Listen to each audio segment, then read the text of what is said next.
Hello and welcome to another episode of Laptop Retrospective, and today I have some different flair for you. A little while back, a company that I know mainly for producing audio products called JLab had essentially a reveal of what they're calling their work series, which is, as you can tell by this promotional card, a series of different products on top of their audio solutions to essentially create an office suite of devices, from dedicated microphones to web cameras to headsets to mice and keyboards. I was actually at the virtual event they held for this, and I actually put in a request to feature some of the products in their series. So there's essentially three series that they released. The Go series, which is kind of your mobile budget end of things, the JBuds series, which is the middle of the road, and then of course the Epic series, which is kind of the ultimate experience, if you will, according to JLab. Wham! Box on my doorstep. And no, it just wasn't a mousepad. So what I actually asked for and was happy to receive is the JBud series mouse and keyboard, which I will put off to this side here. And then I also was sent, and this is the one that really interests me, their Epic line of keyboard and mouse. So this is an interesting little set of devices that I'm going to be spending some time with over the next few days and ideally weeks to test out to see what exactly they are like to use. Full disclosure and disclaimer, obviously, these devices were provided to me by JLab. They have sent me all of these products at no cost, and in return, I am reviewing them on this channel for you. However, I am not receiving any additional compensation for the review of these products, and my opinion remains my own. It's not something that they can buy. Just a few things to point out here is the kind of the price bracket we're looking at. So the JBuds keyboard is $39 US, and the JBuds mouse is $29 US. The Epic keyboard is $69 US, and the Epic mouse is $59 US. Now, one of the things that all of these devices have in common is they connect wirelessly to up to 3 different devices, and you can see the tags on all of the boxes here. And that is kind of showing the market that they're going for, and that is the market that has a laptop and maybe a tablet or even a mobile phone, and you're using all 3 of these devices simultaneously in the same space. With that being said, we are going to finish this first half of the video with a quick unboxing of all these devices, starting with the JBuds series first and then the Epic series, and then I will eventually cut to my impressions on these devices. Let's take a look at the JBuds keyboard. So we have 2 tabs on the bottom. All right, and on the inside we have a cable off to the side, and that is USB Type-C to USB Type-A. And then the keyboard itself is in this protective little sheet. We have a small quick start guide, and it does support a 2.4 gigahertz USB solution as well, which is magnetically stored on the back. It is worth noting that this keyboard is not adjustable in any way, so how it sits on the desk is how it is going to sit. We do have a media dial up here, which you rotate for volume. Single press is pause play, double press is track forward, and press and hold is track back, which is actually very reminiscent of a lot of wireless earpods I have tried over the past. The keyboard itself seems pretty sufficient. It will be very reminiscent of anything that you've probably felt on a laptop keyboard, although the depth of the press is slightly greater, which is nice. So the JBuds mouse opens up from the bottom, and once we pull that out, we have a little door that opens up. The quick start guide is located on the inside flap here. We've got a USB charging cable there, and it's nice to see that the USB charging cable has a bit of length to it and is USB Type-C as well. So if you had to, you can actually plug this in through the front and charge it while using it like a regular mouse, which is fantastic. It would have been nice to see other companies, you know, certain infamous mouse that you had to turn it over to charge, adopting a similar idea. But hey, innovation, I suppose. And we also have the storage of the 2.4 gigahertz dongle located there, and that is a friction fit.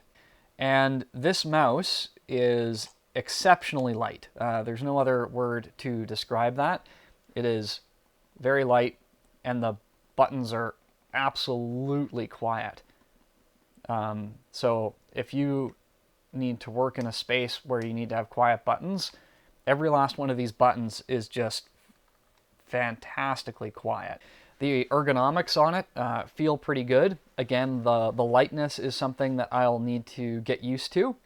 But overall, I think that feels pretty good. And it should give the Epic mouse something that'll have to stand up against. Moving on to the Epic series here. So the keyboard sits on top. We have a similar guide here that tells us where all the buttons, functionality, lights, all that good stuff lives. We do have a USB Type-C to Type-A cable there. And then over here, it looks like we have the USB receiver, which is not stored in the keyboard. And then, if we remove the paper here, we have a significantly heavier keyboard. Once again, the keyboard is not adjustable, so what you get is what you'll have to live with. And there are some subtle differences that I note already. You obviously have the full-sized numpad there, and the keys are in the traditional place that you would expect to see them. We do have a heavy use of pictograms here, and this is a modern trend that I'm starting to see a little bit more of on some newer keyboards. Now, it might be very difficult to tell, but the keycap design on this is very different, and that is because they're slightly scalped out, and you can kind of see that light, especially on the shift key. And I was actually hoping to see this because this should theoretically create a much more comfortable typing experience and reduce the possibility of errors. We also have a volume knob that works much the same on the other one with the JLab logo emblazed upon it. But I really like the feel of this. And then of course, you'll notice that the Control, Alt, and other keys have alternative Mac-friendly labeling on there. So if you want to use this on a Mac, you don't have to remember this key is that key. It literally tells you, which is interesting. I don't know if you would find that annoying if you aren't a Mac user, but certainly something to consider. We have dedicated buttons over here to switch between the three inputs, which I find fantastic. And yeah, overall, this seems to be a pretty decent setup. This keyboard also has some backlight functions as well. Oh, wait a minute. Check that fellow out under there. I wonder... Yep, that works. I'm pretty sure that's where it's supposed to go. Why it didn't go there in the box, I'm not entirely sure. And then there's our USB Type-C charging cable, which is in a great position to just leave it plugged in if you so desired. Well, let's go ahead and move on to the mouse. So here is our start guide. Now, here's the interesting thing about the Epic mouse is that it has a screen built into it. And I honestly have no idea if that's going to be a gimmick or actually useful. This mouse has a significant more weighty feel than the standard JBuds and has a slight tilt to it. You can probably see that on the camera, that it's not quite those like 45-degree affairs that you see, but it is certainly a little bit more involved. We have a storage slot for what appears to be two of these things, the USB receivers. I'm really interested to know what the intent for the other spot is. Maybe to have a receiver for your keyboard too. I don't entirely know. You have your on-off switch, of course. We have our connect function. We have 3 pads on the bottom. We have our charging cable, again located in a convenient spot to be used while the mouse is actually plugged in. And in terms of buttons, this is quite interesting because at first glance you would actually miss these 2 buttons here, which are kind of left 2 and R2. And all of these buttons have that silent feel that the other one had and is really, really nice. The scroll wheel especially is metal, feels pretty premium, and then you have a button underneath of that. On the right hand side you have 2 additional buttons here, and then this button up here. And I actually prefer the location of these, probably because my thumb is a little shorter. On the other one I felt like I had to change my grip to reach forward on, so that's kind of a nice additional feature. And the hand feels fairly easy to rest on.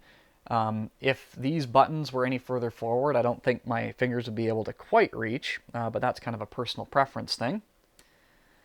And then we have all sorts of information being displayed on this tiny little screen, which I can tell from the camera flicker is going to be a little bit difficult for it to read. But what it says is the DPI setting, the mode that it's connected to, the battery life, and whether or not it's connected. So with that being said, ladies and gentlemen, those are the 4 devices I have. Now the testing must begin. I'll see you soon. So now that I've had some time to test both the JBuds and the Epic line, and I actually had someone else help me with this as well, because I know that they spent more time with mice like this. So let's just dive right into it. The good, bad, and the needs to improve. So first off, they had a positive experience with how the keyboard keys felt and the mouse. Like, that was a good experience. They worked as intended. There was a little bit of a delay when these devices go to sleep, and that is, you know, one of the banes of wireless devices is that they're not constantly connected if you want them to save power. Both of the devices performed very well in terms of their battery life, and the silent buttons on the mouse, especially the left and right, were actually kind of a nice change. Now, the bad. The one thing that was pointed out by the person that was testing this keyboard with me is that this number pad configuration is so non-standard, it became a point of frustration. So these keys are not necessarily where you'd expect to find them on a keyboard, and while it is nice that they did try to include them, it didn't really work out the way that it was intended. This person was very familiar and comfortable with the traditional numpad layout, which this does not have, and it was quite clearly an area that had to be learned, and they struggled with it. One of the other points of concern, and this will actually go for the Epic keyboard as well, is that there is no adjustability on the bottom, and that made this thing for that individual essentially very limited in its service. The person that was testing this one actually had to lean it up against things to get the perfect height, and that is kind of disappointing because it would be very easy to add adjustable feet to this and the Epic keyboard, and it's not present on either one, and that is rather unfortunate because with the exception of that and the numpad, the keyboard is actually quite okay. There really isn't a whole lot of things to badmouth about it. When it came to the mouse, they noted a couple of things. So first off, this mouse is really, really light. If you like light mice, you will like the JBuds version. If you do not like light mice, this will kind of unsettle you, I think, would be the best term. They also noted that the scroll wheel was perfectly fine. They wished that it had left and right scroll, which their other mouse does have, so they were kind of sad to see that feature go. And then when it came to the forward and back buttons, which this user used a lot, they actually felt that the forward and back buttons were exceptionally spongy, and I have to agree. This button here feels very tactily different than this one. This feels very, very spongy. It's kind of hard to tell where you bottom out. This one's a little better, but neither one is super great. So that's something that I hope that they improve in the future, just to make those button presses a lot clearer and a lot more obvious that that's indeed what you're doing. In terms of tracking, left and right clicking, moving around, and comfort, there were no complaints. So with that being said, let's go ahead and talk about how things went with me with the Epic set of devices. Okay, let's spend some time and talk about the Epic brand of devices. And I think this is where the line probably will shine the most in a lot of areas, but there's still room for improvement. So in terms of the Epic keyboard and mouse, these are much heavier, more premium feeling devices. The keys here there's a little bit more of a resistance, but the keys are sculptured out, and that should theoretically reduce any kind of typing errors. It is also really great to see that there is a full, properly formatted number pad. That makes all the difference in the world. I have seen a lot of different companies try a lot of different ways to squeeze a number pad onto not a full-size keyboard, and it doesn't always work out so great. But by and large, this is easily my preferred keyboard between the two of them. The one glaring error for a keyboard that is Epic, of course, is that, again, we have no way to adjust this, and that to me is it's a huge deal, because if this is not good for you, it will never be good for you, and there's no way to change that. What you end up doing is you have to like prop it up on something, and if this is a keyboard that you would ever take on the go and use with multiple devices or travel with, then you're always going to be looking for that pad of paper or something to prop it up to that correct elevation. So I'm not entirely sure why that was omitted, if it was a cost-saving feature or what, or they didn't have space. I don't know, but it is a kind of a deal breaker for the keyboard, because other than that, it's perfectly fine. It's got lots of great features, good keys, Mac, PC, whatever. The volume knob is great. Like there's a lot of good things going on here, but it's kind of let down by the fact that you can't adjust it. So if it's not perfect for you out of the box, then that's really all there is to it. Now the Epic mouse, this thing I have a lot to say. In fact, this might even end up being one of my primary mice at one of my workstations. And here's why. This is heavier than the JBud mouse. Like, this thing has some heft to it. It's not too heavy, but it's also got some mass to it that you're not going to mistake for it not being there. The forward and back buttons have a much, much better tactile click, and they're over top of one another, so you never have to worry about reaching out to get it, which is fantastic. Same thing with this programmable button here. It's all within reach of even a short thumb like mine. One thing that I actually learned to appreciate was the fact that these left and right buttons are split, and also two programmable buttons as well. So you can program pretty much all the buttons on this however you want using the app, and I'll talk more about that in a minute.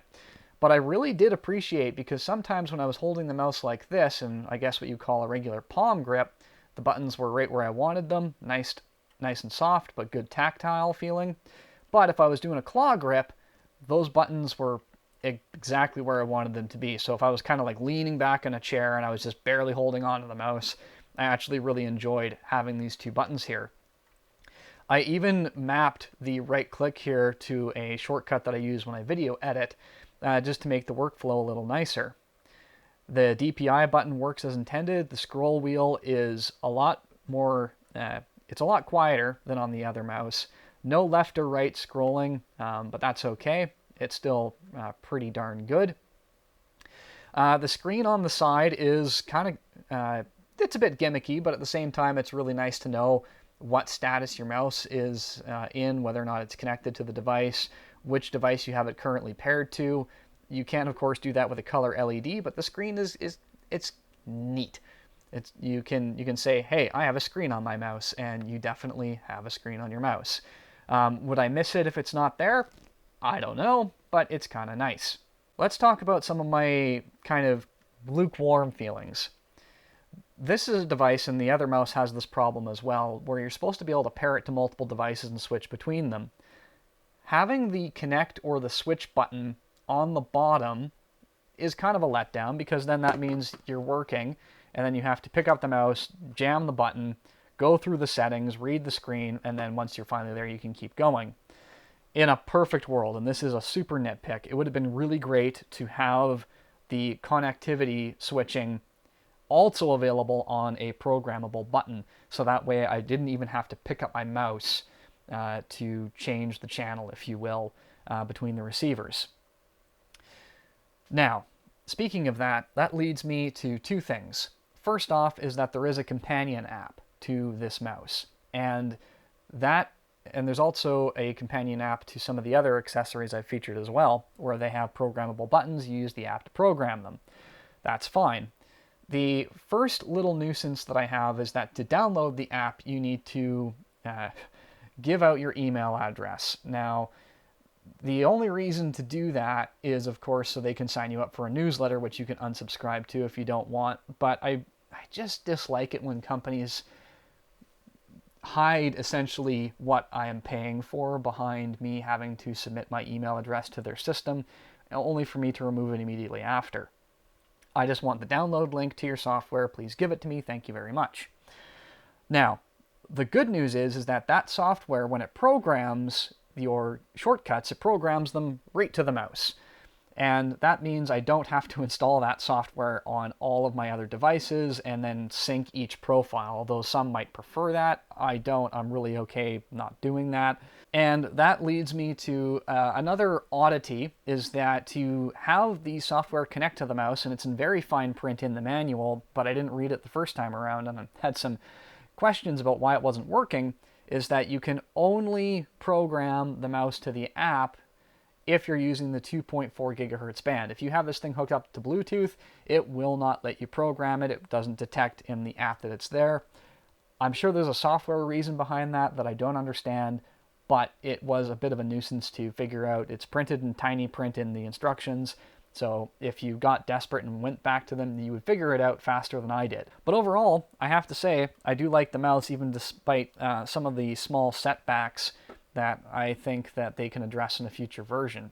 All right, conclusion time. So overall, what do I think? Well, to be brutally honest, and again, this is just my opinion, neither one of these keyboards fully passes the test of something that I would want to use every single day. And it really comes down to them not having adjustable feet. Like, some of the cheapest keyboards out there have adjustable feet, and these not having them, I think really, really holds them back. And I hope in a future version, they do feature adjustable feet. If you do not care about adjustable feet, then I would say the Epic version of the keyboard is the clear winner between the two, because it has that full-size numpad, it has the sculptured keys, which produces a better typing experience overall, and it feels a little bit nicer than something that you might find on your laptop keyboard. And it's not that much bigger. We're talking maybe about 3 rows of keys only. So if you're thinking, oh, I'm really worried about the size, well, if you care that much about these few inches, then hey, they have a product for you. But in my mind, I think the Epic keyboard is the one that takes the show. And I would say the same is true between the JBud mouse and the Epic mouse. The Epic mouse, to me, is the clear winner between the two because you have considerably more programmable buttons.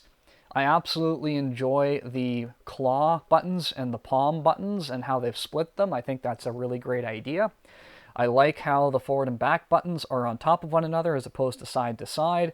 The tactile feedback is far superior on these than it is on my example, which is quite spongy to the point of you don't really know when you've actually pressed it down.